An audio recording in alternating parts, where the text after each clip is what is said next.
This video will review what we know about solving systems of equations so far. You should have a copy of notes to follow along with me. I'll be annotating this with my stylus, so please excuse my handwriting, but follow along with me to get ready for a short assignment to follow.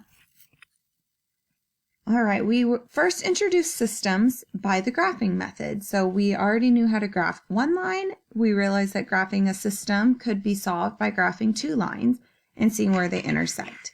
So graph this first line. Notice that it would start at 0. So we can put a point at the origin and then make sure your slope is negative.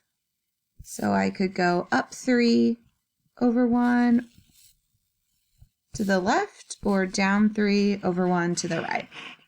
Hopefully your line looks a little better than mine, but again, working with the stylus here. Graph the second line then, which starts at positive 4 and has a slope of 1. Right? So you can go up 1 over 1, or you could have gone down and to the left, and that's where we would see our point of intersection. So solving a system by graphing meant we graphed two lines and then we wrote our answer as the ordered pair for where they intersect. So negative 1, 3 is our x and y that make this system true. A second system we can review. The first one is an easier equation to graph because it's in slope-intercept form. So it's y equals mx plus b. Go ahead and graph that first line. Starting at negative 1, you could go up 2 and to the right 3, or 2 negatives, meaning down and to the left. Could also make a positive line. Now that was not very straight. Try again. The second line is not in slope-intercept form, so we will need to solve for y before we can graph it. So I'll need to take away 2x. That still leaves me with negative 1y.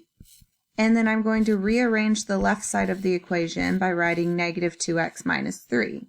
Now to solve for y, I still need to divide everything by negative 1, which is going to turn everything positive. So our slope is positive 2, and our b is positive 3. So if you begin at 3 and go up 2 over 1, or if you go down and to the left, down and to the left, down and to the left, way down in quadrant 3 is where we find our solution. So our solution to this system is negative 3, negative 3. That's the graphing method. We spent a day doing that last week, but we said graphing isn't the only option. Sometimes it's not feasible to solve by graphing. So then we also introduced substitution. Now the substitution method, there's always an isolated variable that we needed to identify first. So in this case, in our second equation, we have an x isolated. So I can see that x equals 2y plus 2, meaning I can put 2y plus 2 in place of x. So I'm going to rewrite this first equation. That was 2x, but I'm going to take away the x. So remember we said our definition of substitution is one thing can go in for the other. So we need to remove the x and we need to put this expression in its place, 2y plus 2.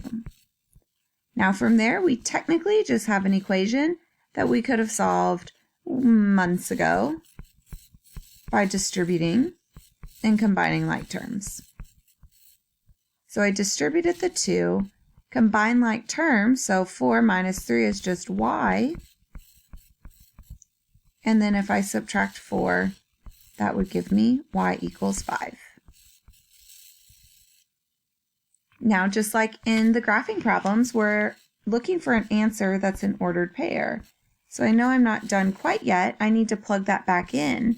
It's going to be easier to plug that into the equation that we had circled. So that'll give us our second answer, which is 10 plus 2, and 10 plus 2 is 12. So x is 12, y is 5. We want to write our answer as an ordered pair with x first, then y. And then one more substitution problem. So following our steps from the last problem, we identify that y in the top equation is isolated. So if y equals 3x minus 13, I can put all of that in place of y. So I'm going to rewrite this bottom equation. 3x minus 2y will be removed, and in its place we'll substitute the expression 3x minus 13. Okay, so we're allowed to substitute y for 3x minus 13 because those two are equal. Now we have an equation with just x's. So again, we can distribute and solve. Notice you're distributing a -2, so make sure you watch your sign. That'll become minus 6x plus 26 equals 14. When you combine like terms, 3 minus 6 is -3 plus 26. And then to solve, I'll need to take away the 26. So I have -3x. 26 is more negative, or the bigger number. So we'll take the sign of the bigger number to get -12, and then divide. A negative by a negative to get +4. Again, we're not done yet. We've done most of the work. So now we finish by going way back to the top equation where we had circled, and we can solve for our second variable, y. So once we know x is 4, this now becomes 3 times 4 minus 13.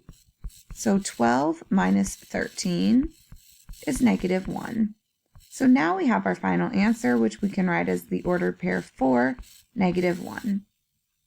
So there's a review, just in case you've been gone or needed a refresher, of the two methods that we know of solving systems of equations so far. You will now complete an assignment over this, and that assignment will be posted to you on Delta Math. So log into Delta Math to review systems so far. Make sure yesterday's assignment, which was on Edulastic, is also finished.